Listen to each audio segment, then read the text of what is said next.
Why is avoiding obscene speech vital for a pure heart?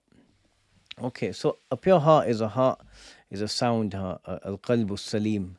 And يوم لا ينفع مال ولا بنون إلا من أتى الله بقلب سليم. Allah talks about the day of judgment, where a day where no wealth and no offspring will benefit someone, no sons, will benefit someone, because the Arabs used to hope for benefit from their sons, except someone who comes with a sound heart. So that's the condition of benefiting from these things. Because if you had a sound heart, he'll have spent the money in a way that pleases Allah, and the children will have also been directed to do that which pleases Allah. So Allah subhanahu wa ta'ala is looking at our hearts. Inna Allah la yanzuru ila suwarikum wa la ila amwalikum. Allah doesn't look at your outward forms and nor your money, like your possessions, your means of finance. وَلَكِنْ يَنْظُرُ إِلَى قُلُوبِكُمْ وَأَعْمَالِكُمْ. But He looks at your hearts and He looks at your deeds. So, a foul tongue is automatically bad akhlaq. It's badhi. There are hadith which state, I believe, that Allah dislikes the badhi, someone who's foul of tongue.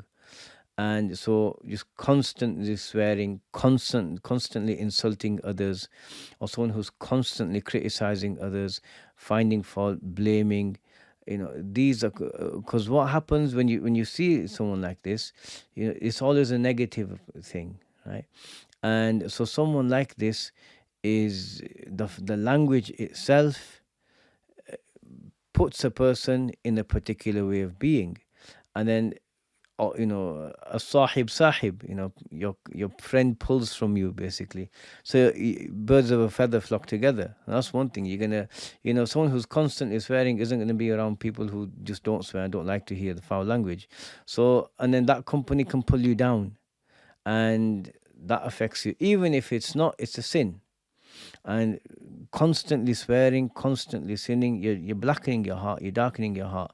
And it's like, imagine someone came to your front window of your front room where you look out into the street, and they got some ink and a rubber stamp, and they stamped it in one area. And then they went away, and you look out and you can see everything clearly, but there's that one stamped part, it's dark. And then imagine that's tied to how many times you swear, right? And if you make a sincere tawbah, it gets wiped off. But imagine someone just keeps swearing, and then every time they swear, someone comes and puts a stamp on their window all the way across. Eventually, you won't be able to see.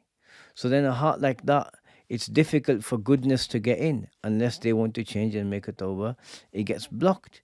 It gets, covered with sins. And that's when you have people that don't have empathy, don't have any kindness or mercy in their hearts. They don't feel inclined to thank God. They don't feel inclined to worship Him. So it's one factor of many, but it's a strong factor that can affect your heart. So don't swear. لا إله إلا الله محمد رسول الله.